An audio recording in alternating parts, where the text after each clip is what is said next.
presque midi au pied de l'église Notre-Dame, déjà la queue sur le parvis. Non pas pour s'engouffrer dans le monument, mais pour goûter à l'attraction du moment. Messieurs, dames, les 2 bœufs bourguignons.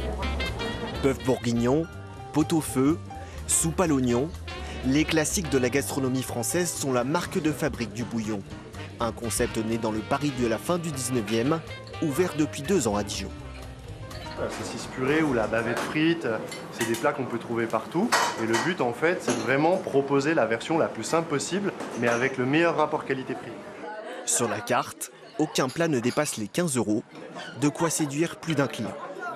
Les assiettes, elles sont plutôt bien garnies pour le prix. Il y a des desserts pas très chers aussi, donc c'est vraiment bien. Dans d'autres restaurants, quand on prend entrée plat dessert, on va facilement en avoir pour 30 voire 35 € si on prend une boisson à côté. Là ici, c'est pas du tout le cas, donc.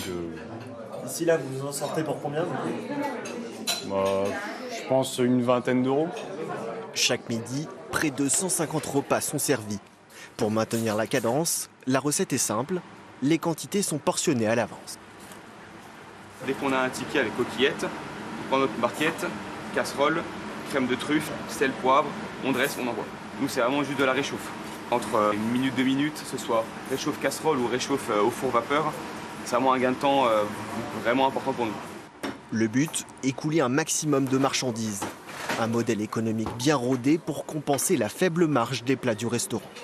Plus de couverts, plus de quantité, on négocie mieux les tarifs. Et donc forcément, le concept colle de par justement tout ce cercle vertueux qui est mis en avant. Plat simple, ambiance rétro, un créneau porteur. Dans ce restaurant, on met en avant les années 80-90. Au mur, sur la carte, jusqu'au jeu inscrit sur le set de table. Moi j'ai mis Give Me the Night. Give Me the Night. 5 points. Ouais, mais c'était trop évident.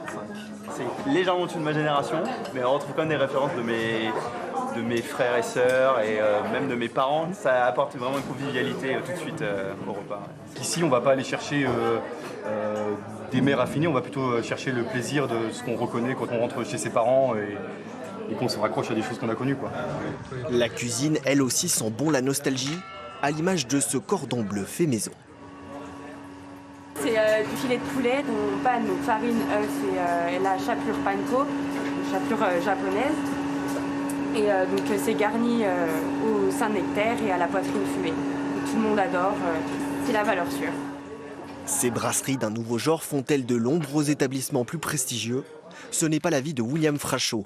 Le chef étoilé dijonnais pense au contraire qu'elles peuvent tirer toute la profession vers le haut.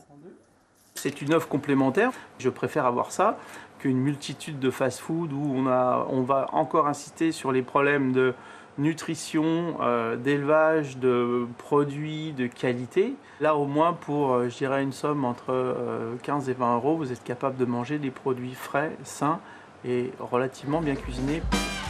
Des projets d'expansion sont déjà dans les cartons du Bouillon Notre-Dame. Le concept ouvrira ses portes à Beaune courant 2025.